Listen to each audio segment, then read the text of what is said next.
Bonjour à tous et bienvenue sur ma chaîne YouTube. Je m'appelle Amos et aujourd'hui on va plonger dans un sujet fondamental en programmation système, la mémoire. Comment un processus organise-t-il sa mémoire? Quels sont les différents segments et surtout pourquoi c'est crucial pour comprendre le fonctionnement interne d'un programme? Restez jusqu'à la fin car on va décortiquer tout ça de manière simple et claire.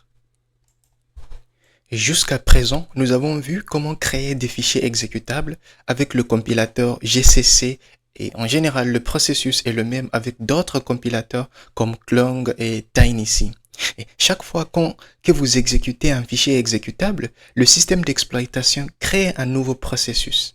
Un processus est un programme en cours d'exécution qui est chargé en mémoire et identifié par un identifiant unique appelé PID, Process Identifier. Le système d'exploitation est l'unique entité responsable de la création et du chargement de nouveaux processus. Un processus reste actif jusqu'à ce qu'il termine normalement ou qu'il reçoive un signal qui entraîne son arrêt. Et lors de la création d'un processus, l'une des premières actions du système d'exploitation est d'allouer une portion de mémoire dédiée à ces processus, puis d'y appliquer un schéma de disposition prédéfini, comme le montrent les deux images devant vous.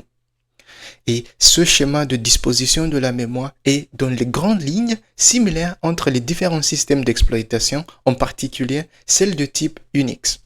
La mémoire d'un processus ordinaire est divisée en plusieurs parties appelées segments. Et chaque segment est une région de mémoire qui a une fonction bien précise et qui est destinée à stocker un type spécifié de données. Les quatre segments dont on parle du bas vers le haut sont le segment texte ou le text segment. Le segment texte contient le code exécutable du programme.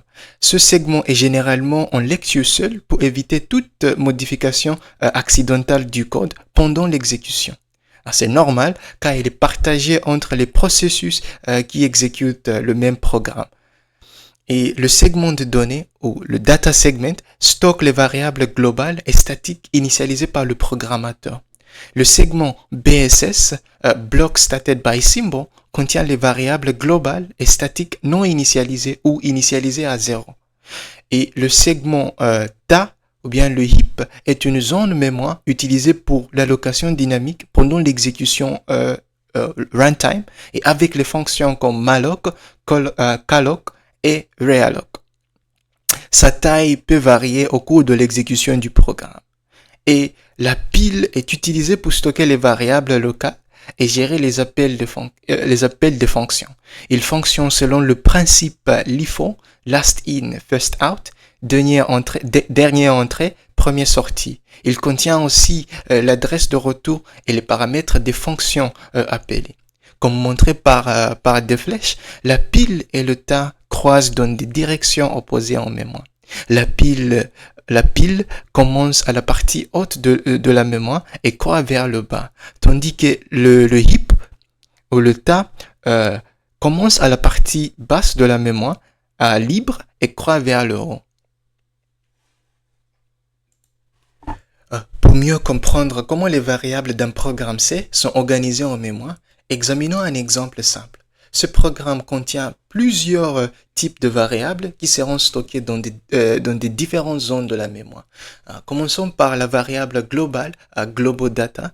Donc, cette variable sera placée dans le segment de données car elle contient une valeur définie dès le départ, ici 10. La variable global BSS sera placée dans le segment BSS et il sera initialisé à 0 par le système. La variable stackVar est une variable locale car elle est définie à l'intérieur de la fonction main. Elle est stockée dans la pile qui contient les variables locales et les informations liées aux appels des fonctions. Maintenant, la variable heapVar, ici on alloue de la mémoire dynamiquement dans le heap, dans le tas. Et on stocke la valeur 7 à l'adresse pointée par la variable heapVar. Les instructions comme printf et la fonction main seront placées dans le segment texte. Merci d'avoir regardé cette vidéo. Si vous l'avez aimé, likez-la et n'hésitez pas à poser vos questions dans les commentaires et à très bientôt.